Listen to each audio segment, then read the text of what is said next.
All right, everyone, let's take our seats and we'll continue with the second half of the program.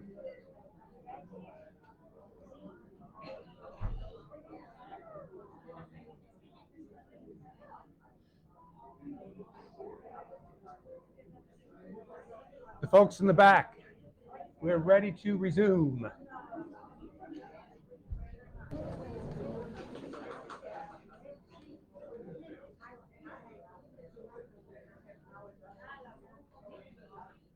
Thank you. Telling us about the first couple of topics during this half of the program is the person who tonight is serving as the president of the Opera Guild of Southern Arizona, but she's also involved in so many other organizations. Wherever you go, Rosie is probably going to be there in some official capacity. So please welcome Rosie Garcia.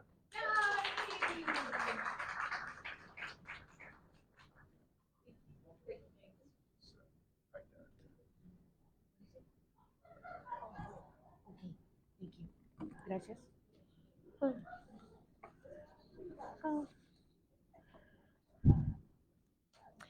Buenas noches. Good evening and bienvenidos a todos. Y voy a hablar de la Misa de Gallo, Nochebuena y Navidad.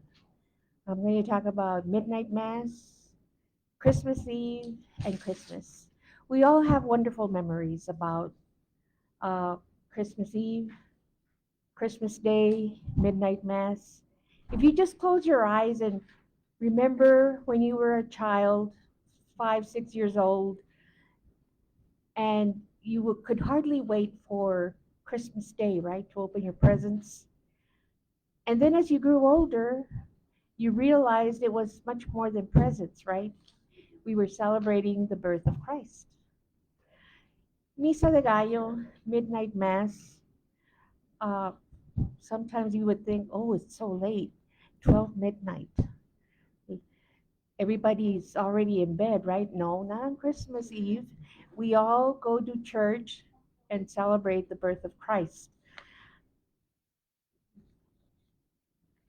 I think we all have beautiful memories, and I hope that tonight you have made some memories with this program.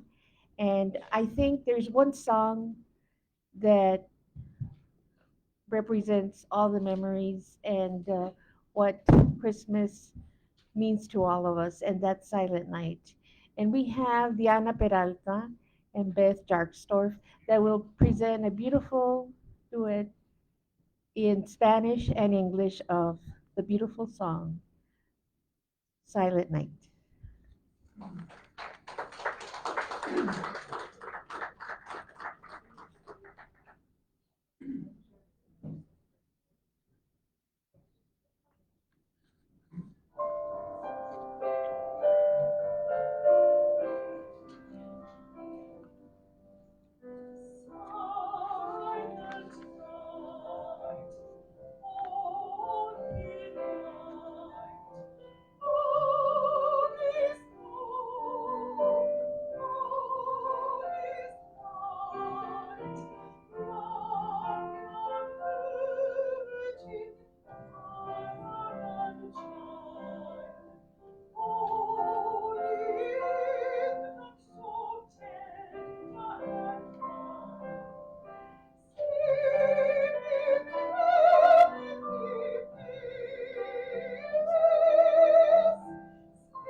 Thank you. El nacimiento or the nativity scenes, they have become very popular during Advent, and it's also been a Christmas decoration for centuries. And like most glorious things, uh, it's holy, and it was originated by a Catholic saint, Saint Francis of Assisi, who had a special devotion to the child Jesus. He first had the nativity scene on Christmas Eve on the year 1223, and it was a live nativity scene. It is believed that St. Francis was first inspired by this idea after visiting the historical place of the birth of Christ in the Holy Land, the humble stable in Bethlehem. St. Francis created the first Christmas night, and it was so popular that every church in Italy had its own nativity scene after that, and the devotion spread to private homes. And in modern times, we see it just about everywhere. And here in Tucson, I don't know if you ever saw Maria Luisa Tena's Nacimiento. ¿Estás de acuerdo? A beautiful Nacimiento. If you ever have the chance to see it, it started a tradition here in Tucson. Hopefully, the story of the nativity scene will inspire you to start a nativity at your home on the first day of Advent, and which is in December, right? And you don't put the baby Jesus until Christmas Eve, right? Christmas Day. So remember that El Nacimiento really is something that you should carry throughout the year. I would just like to share a story with you that was, call it the magic of Christmas or a miracle. But since December 1st, I was thinking, oh, I have to buy myself a miniature nativity scene for my table so that I can see it every day. And I thought, well, I think I'll go to Michael's today and buy one. And finally, I said, oh, it's already the 7th. I better go and get one, right? uh, it's the first Sunday of Advent's already gone, and I said, oh, I'm going to go. But anyhow, I had gotten a gift, and my friend says, open it, so that you can enjoy it. And I said, oh, all right, I'll go ahead and open it. And I said, I'll open it before I go to Michael's. And it was a nativity scene. And it was this. I received this. Isn't it beautiful? I mean, I cried. I thought, my God, I just thought it's a Christmas miracle or a Christmas magic. I mean, I don't have to go to Michael's. It's here already. And I just thought, what a blessing. But it's a story I'll never forget, and I will cherish it for the rest of my life. So I just thought I'd share something personal with you about the Nacimiento. Okay, and with that, I think because it is such a holy night and such a special night, the birth of Christ, we now have Jess singing the beautiful song, O Holy Night.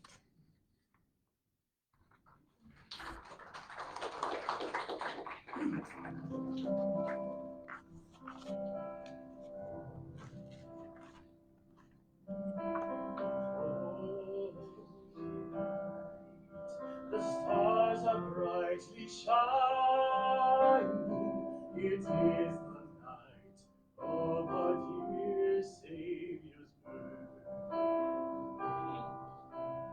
Long lay the world in sin and error pine, till He appeared and the soul felt its worth. The thrill of the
shall he reign, for the slave is our brother. Sweet hymns of joy in painful chorus ring. Let all within us praise his holy name. Let all within us praise his holy name.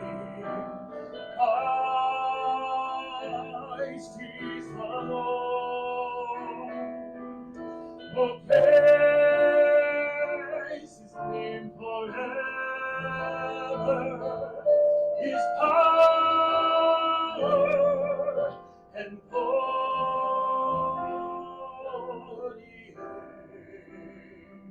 evermore proclaim. His power and glory evermore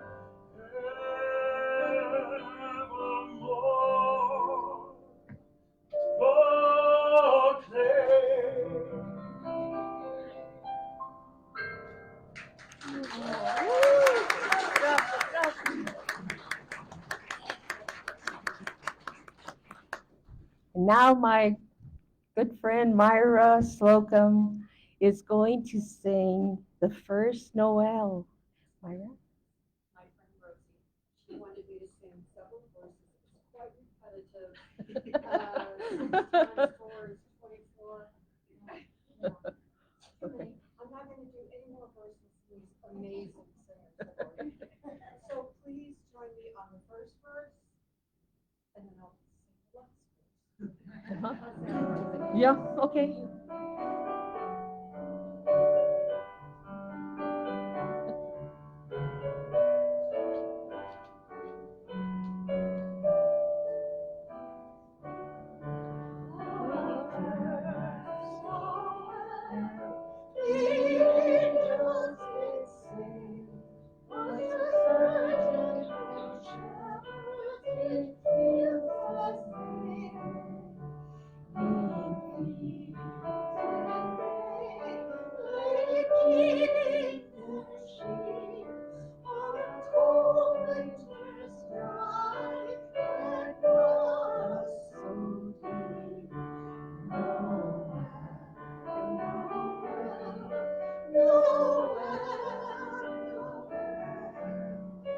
What is the King of Israel?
Before we continue, I'd just like to make a pitch for the Tucson Symphony Orchestra and Ballet Tucson. If you notice, I'm wearing the T-shirt. Um, the Nutcracker will be performed by Ballet Tucson next week, Friday, Saturday, and Sunday, and they're hoping that you will attend. It's beautiful. Sugar plum fairies, nutcrackers, and oh, if you haven't seen it, it's a must. It's the most beautiful ballet that you'll ever see, and we're hoping that Tucson will pull through and people will attend. So please try and make it. It's prices. They're different ranges of prices, everywhere from $100 to $35 a ticket. So I told them say yes to TSO and to Ballet Tucson tonight, and I hope that some of you will go out there and support them. Okay, James? Okay.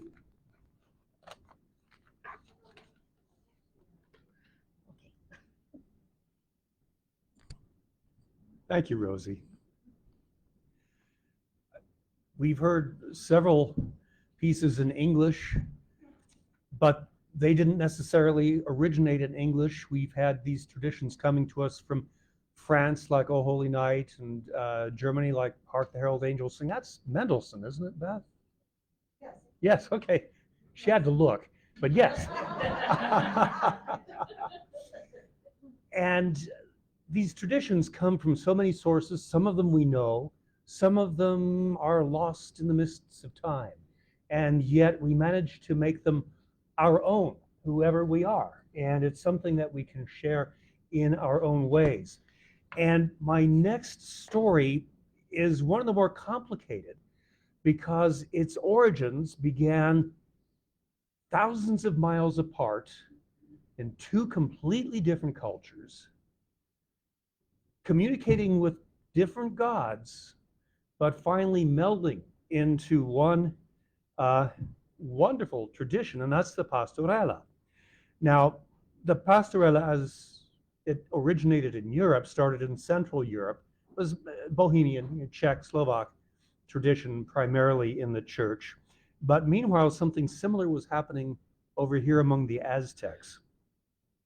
It's something that is originally performed in church between Christmas Eve and the Purification, usually for singers, small orchestra. I mean, this is going to sound an awful lot like the villancico tradition early on. There's a lot of connection here. It tells the story of the shepherds, hence the pastoral part, from their awakening at the angel's appearance to their arrival at the stable with gifts for the Christ child. And once again, the pastorelas include elements that probably originated in folk music, a way to communicate with the people, something that's a lot less stuffy than what you get on Sunday in church, which is very solemn and dignified. But here, it's a celebration that everyone can share. Now, the pastorelas are often comic in tone. They come out that way. They weren't always quite so funny, especially in the 17th century when they got started under the auspices of the church. Spread rapidly, came out of Central Europe, got into the Iberian Peninsula, and from there, the Spaniards brought it to the New World. Now, according to the traditional story that is still the foundation of contemporary pastorelas, the shepherds see the Star of Bethlehem, and they follow it. They've got to follow it to visit the Christ child. But to get to the birthplace, they have to experience all sorts of changes in fortune. And they've got to confront the devil every step of the way, who's getting in their way. And ultimately, they're protected by the archangel Michael, very traditional figure in the pastorelas. And the important thing is that good always triumphs in the end. But there can be a lot of satire, a lot of jokes about local people, a lot of jokes about national politicians, contemporary references, inclusion of folk songs, popular songs. That's the Mexican pastorela as it developed into what it is today. But there's this other tradition that started in Mexico before the Spaniards even got over here. In Tenochtitlan, which was the great capital of the ancient Mexicans, people would entertain themselves during certain festivals with an art form that combined song, theater, dance. Performances took place outdoors in the plazas, and actors would make jokes and clown around. They'd pretend to be drunk. They'd sing. They'd give recitations. There were elaborate costumes. All sorts of exotic feathers were involved. And it wasn't just a form of entertainment. They used this as a way to communicate with the gods.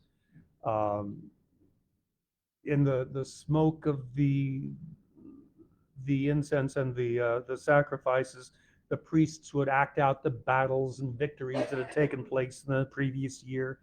And this is how they informed their deities what was going on down here on earth. And at the same time, they were handing down their stories to the people. So when the Spaniards got over here, they said, aha, this is something we can latch onto and combine with what we're already doing and communicate with these people our story in a way they might understand. And they got it right off the bat because the thing about the Star of Bethlehem connected with their idea that the appearance of a comet would signal the change in eras. So they already had a lot of the elements in their own stories. This took off when the Franciscans arrived in 1523, 1524, and within just a couple of years, literally, these indigenous peoples were now taking over the entire productions of the pastorelas from the clerics. The people were the actors, the people were the musicians. They produced the sets, made the costumes. It was just like in the good old days before the Spaniards arrived. Often, they were translating the Spanish texts into whatever the local language might be, so everybody could understand it. It really took off. The first formal record of pastorela in the New World is 1536, called The Adoration of the Three Kings. It was written in one of the local languages, had 13 characters, including the baby Jesus, the Virgin Mary, but the central characters from the very beginning were the shepherds. You get a lot of comic potential with the shepherds. I mean, you don't want comedy at Easter, but at Christmas time, that's fine. It's more engaging. And the shepherds are the rustics, the unsophisticated characters who need to make this journey far from where they usually tend their sheep. And they're encountering all sorts of problems. There's one character who's not too smart. There's another who's valiant. There are certain types among these shepherds as they progress along the way. And it's the shepherds who are really the central figures, along with today Michael, the archangel, and the devil. And as always, the devil usually gets some of the best material, but he's always vanquished in the end.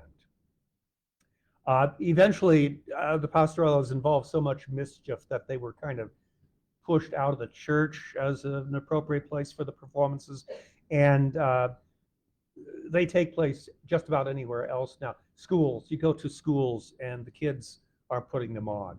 In Tucson, Borderlands Theater for 20 years at least did the Tucson Pastorela, and they had a lot of local in-jokes. The role of the devil was a coveted role, and it was quite popular until they finally gave it up around 2017 or so.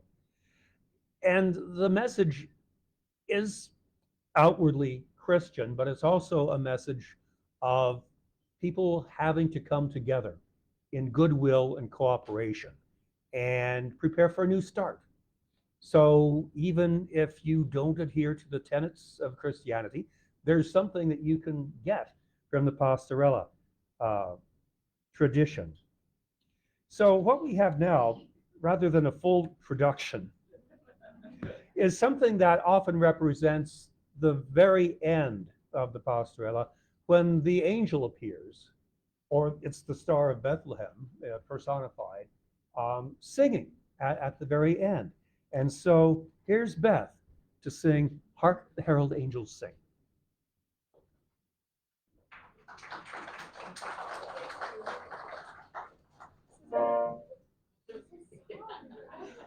This is one of my very favorite carols, probably this and Oh Come All You Faithful, so it's really exciting to sing this. I will do 3 verses. Hark the herald angels sing, Christ by highest heaven adored, and Hail the heaven-born Prince of Peace. So if you would like to sing with me, I know we're not in the sing-along portion yet, but please feel free to do so.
when I was younger and even stupider than I am now, I had a friend from Mexico, and just after the first of the year, he said, "Oh, I've got to buy some candy and take it down to Hermosillo."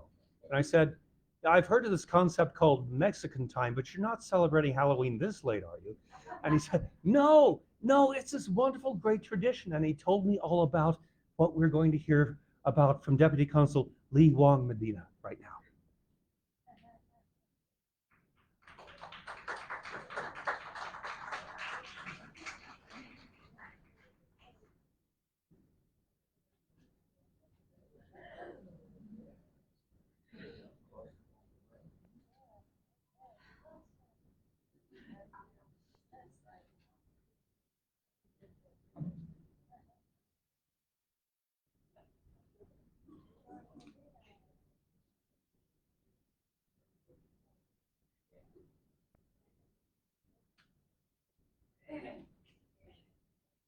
So I'm supposed to present an event, but I don't have the information for it. So I do apologize. Maybe Rosie can help us just to invite the audience about, or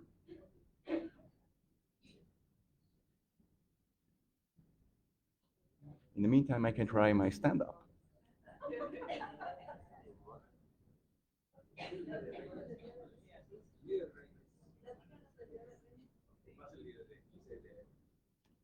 You don't want to hear my jokes, believe me. If you ever had a difficult Thanksgiving, yeah. Oh, okay. All right, so I understand now. So, el 6 de enero, what is it all about? It's El Día de los Reyes in Mexico. So it's a beautiful celebration that we have. It marks actually the end of the Christmassy time in our country. And it's basically a representation of the visitation of the three wise men, los tres Reyes Magos que van en su momento a visitar al niño Jesús al pesebre.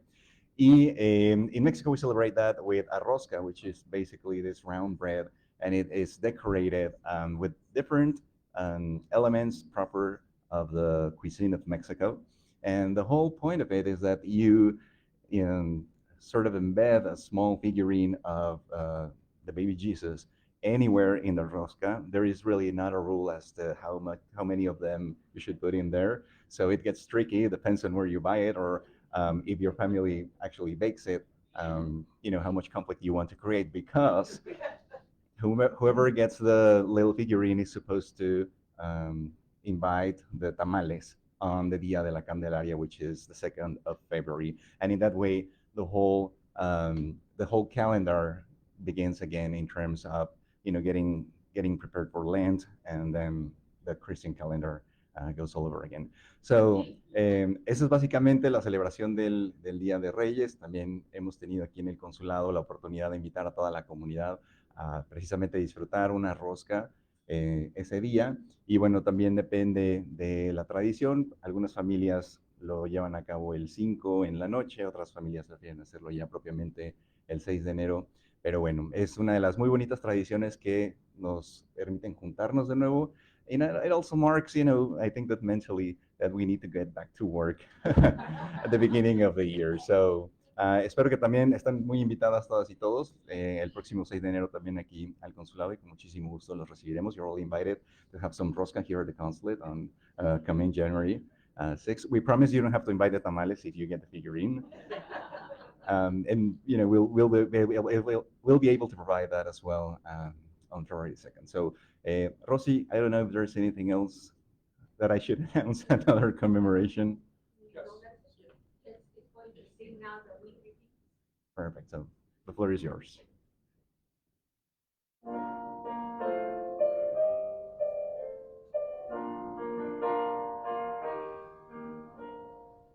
We three kings of Orient are, bearing gifts we traverse afar, field and fountain, moor and mountain, following yonder star.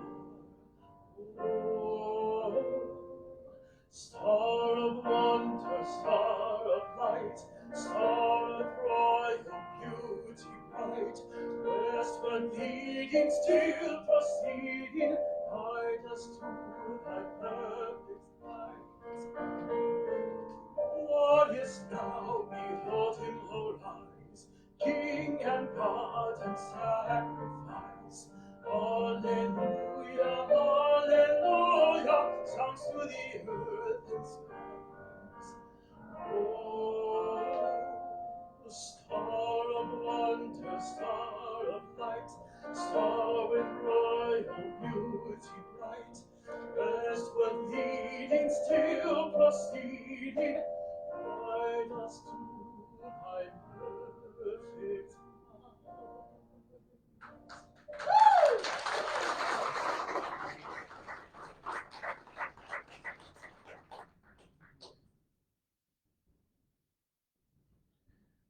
Thanks to our singers and our pianist, Tina. You've all done a wonderful job this evening. As you see in the programs, there will be a sing-along, but let's first draw the formal part of the evening to a close, and we'll have a few words from our actual host, Consul Fernando Sanchez.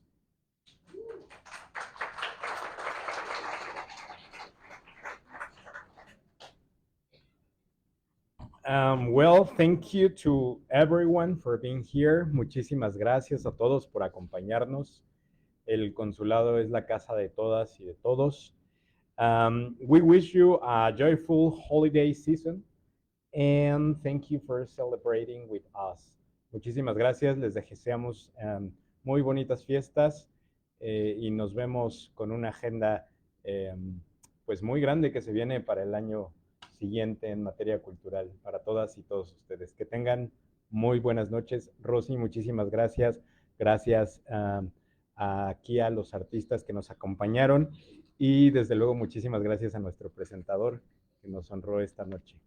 Gracias. Buenas noches.